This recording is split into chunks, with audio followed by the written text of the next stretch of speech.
Hey there everyone, Paolo here, and welcome back. Today, it's time for another episode of Reality Check. I'm going to be discussing an article that went up on Kotaku, I want to say on Friday. It went up November 19th. Sorry, November. We're still in November, yes.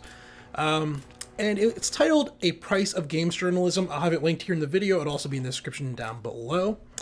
And in this article, Kotaku goes on to claim that they are currently being blacklisted by Bethesda.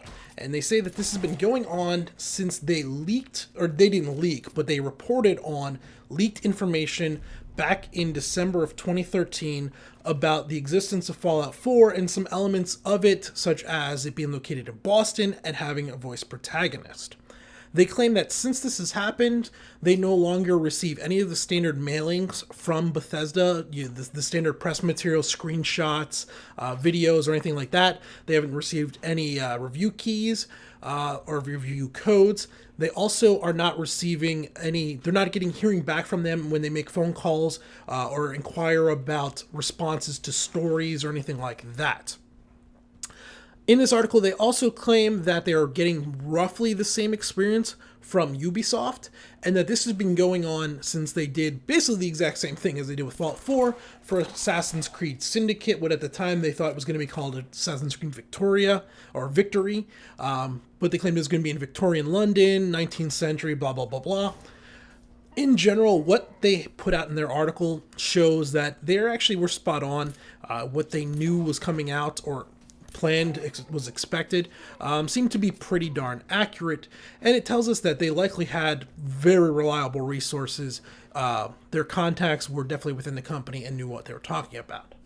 What I wanted to discuss here today, though, was more the effect of these elements and how they impact us as the consumers. Because I think, at least for some of us, myself, I would put myself in there, the hype, the information that comes out leading up to a game can impact my enjoyment of the game. There's a point where you can tell me too much, where I can spend too much time waiting and anticipating a game, even if I try and control it, just because of the coverage of it on these websites. It can build expectations which are unfair,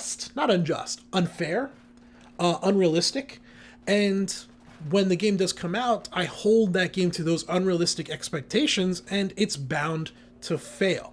That's what I wanted to cover. I do think there's a quick answer here to both Kotaku and Ubisoft and what they should do. On Ubisoft and Bethesda's parts, and any game developer out there that might be doing this to a publication outlet of this style, grow up. That would be what I would say to them. Grow the F up. I can understand if you don't want to give them any special privileges for publishing this leaked information. I can understand if you don't want to comment on their articles or return phone calls, but at least act like an adult, act like a grown-up, act like a business. And if you're going to send out a mailing order of, advertising materials, screenshots, videos, whatever, send it to these guys. When you send out review codes, send one to these guys. Not sending that to them just makes you look pathetic. It makes you look petty. As a big $1 million, if not $1 billion company, you should not be looking like that. You don't need to be nice to them. You don't need to answer their phone calls. Don't need to comment on their articles. But at least do the bare minimum of sending out the standard for everybody publisher material. Kotaku, quit pretending that you're doing this for us, the consumers. Look, I'm sure there's a small part of it where you think more information for us, the consumers, is always good, and to some small extent that might be true.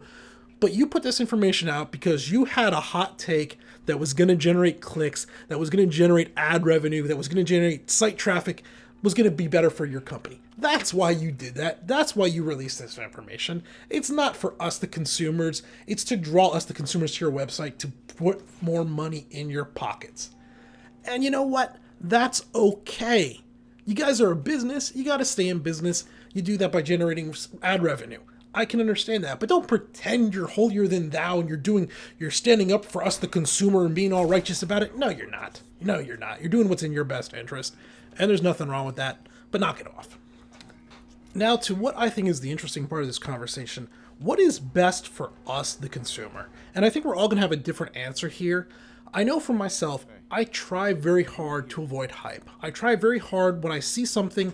I don't look at it skeptically, but try to look at it critically and say, all right, from what I see here, what is a realistic expectation? That's what I try to do. It can be very tough to judge. I know I just put up a video about Battlefront. I remember when they first showed the video about Battlefront. The very first teaser of it came out. In my mind, I was like, wow, that looks good. I don't see how there's any way the graphics can be that good. I did not think, well, I figured the Frostbite 2 engine could do that. I didn't think there was any way they could run that on modern hardware. Not with what they showed. So I wasn't hating on it, but I was hesitant about it. That's what I try to do. And to my surprise, when Battlefront came out and we started playing it, got into the beta, it looked and ran basically as good as that video showed if you have a strong enough graphics card to do it. Boy, Endar's a resource hog. If you're someone that isolates yourself a bit, maybe you don't check the gaming websites, what I'm about to describe might not affect you at all. And yeah, I would like to hear what your thoughts are on it, because you probably have a completely different opinion. But what I see is we have in the industry, we have two different things that happen that I think lead to hype. On one hand, we have games that are released or revealed far too early. Ubisoft is very much very much guilty of this. Guilty, tough word to remember. Let's look at The Division. The Division was revealed, 2 years ago? 2 years ago at E3, so 2.5 years ago at this point, and we're not seeing it until like spring or summer of next year if it's not delayed. That's just way too much time. Why are you showing us that game that early? Over the course of the last 2 years, expectations of what that game have just run rampant to the point where one of two things are going to happen. Either by the time we get the game, people are no longer going to care about it and forget about it, or they're going to have these unrealistically high expectations based on what you showed us. There's also the Peter Molyneux effect, which ties in with that one, but is its own little bubble, where Peter Molyneux was very famous for the ideas that he has when a game is first conceptualized. He voices, and he tells us these things as if they're set in stone, going to be within the game. Well, 2, 3, 4, 5 years later, as the game's coming around and being finished in its development, well, reality sets in. And either because of time constraints or budget concerns, or just unable to pull something off with the tech, or maybe a certain element just isn't fun to play, the final product ends up losing a lot of these promises. And then the game, we were promised 3 years ago, a game with all these elements, we finally get the game, we're talking about Fable here, obviously, and it has none of those things in it. Now, was what Peter Molyneux was promising at the very beginning, was that realistic to expect that on Xbox 360 hardware? No. But he did promise that. And yeah, what does all this have to do with video game journalism and the being blacklisted and all that? Well, what I see could happen, and there was actually a little comic that went up today from Penny Arcade, I'll link it here, put it down in the comment section, that very much plays off this, is part of the reason that some of these developers might not want to be might not want this information leaked, isn't so nefarious as if they want to control their own messaging system, but they might want to lessen the hype buildup. They might want to prevent some of that early expectations. If a document gets leaked from that early development cycle and Kotaku publishes an article on it, they could accidentally create a Peter Molyneux effect for a studio that knows that what's on paper right now is absolutely not realistic of the final product, but it's just the initial blueprint of it. Well, now Kotaku just screwed them over and set these unrealistically high expectations that they're never going to be able to live up to. Fortunately, with what Kotaku has released in these articles, what I've read, it doesn't seem like they really did that, but there is the danger of that occurring. Of a smaller website that really wants to generate some traffic, wants to get noticed, they might publish something like that, and that could cause some real detriment to the product. There's also the fact that, going with the Ubisoft analogy, I'll look back at one that I clearly did this with, SWTOR, Star Wars The Old Republic. That game, for a release launch, was pretty good. For a vanilla MMORPG, it was pretty good. But I remember my expectations for it were so ridiculously high, not because of any one thing I saw, but because for 2.5 years leading up to it, I wanted it. I wanted it. I wanted it. It's going to be so amazing. Can you imagine how awesome this MMO is going to be? It's World of Warcraft, but in Star Wars, and it's going to just be great. And did you see that trailer? It's so amazing. We have 2 years of this. I'm going nuts. And then you get the product, and it's good, but not amazing. But now my expectations were way up here. Clearly, some of this is on me. Me as a consumer, I got to control that.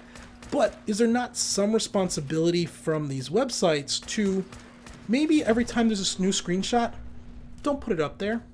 Or if a game company's just saying, you know what, we're not going to reveal this game until 6 months from launch. That way we don't build this exaggerated hype.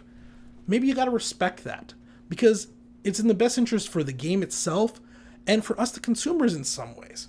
And that's exactly what happened with Bethesda and Fallout 4. We didn't learn about the game. I mean, we had hints of it. I think everybody expected them to be working on it, but it wasn't revealed until this year's E3. And 5 months later, we're playing it? That's kind of new. That's kind of strange. But if we'd known about Fallout 4 for a year and a half now, 2 years now, would the game we're playing today be as well received? Would expectations have been the same, or would they have been higher? I believe for many, maybe not all, maybe not even most, but for many of us, having to have that extra time of waiting and knowing, it would have increased that expectations. So, well, these are all very much very first world problems. They're all very much human problems, expectation problems. I do think that there's a point where some journalistic integrity needs to come in, and they got to say, you know what? Maybe we don't need to reveal this information. Maybe it's in the best interest for us just to sit on it.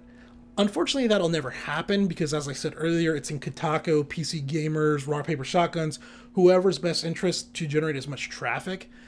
I don't think there is a simple answer to it, but I think it's interesting, isn't it? I mean, at what point does knowing too much hurt your expectations, and at what point is not being told things bad? There's a crazy balance there that I don't think we'll ever find, but I think it's kind of fascinating. What do you guys think? Do you want to know everything? Do you want to hear everything the moment it comes out? Or do you rather not know about anything and be completely surprised by a game on launch day? Is there a happy balance? Do you know of a website that does a good job of just releasing the well-known facts without hyping anything? Not looking at IGN. Definitely not IGN. I'm sorry. That was mean. I didn't need to bust on IGN. Lord, I apologize. Anyway, yeah, like I said, I want to hear your guys' thoughts on it. I'm interested in it. I think it's fascinating, as I said. And yeah, till next time, this has been Paller. Thanks for watching.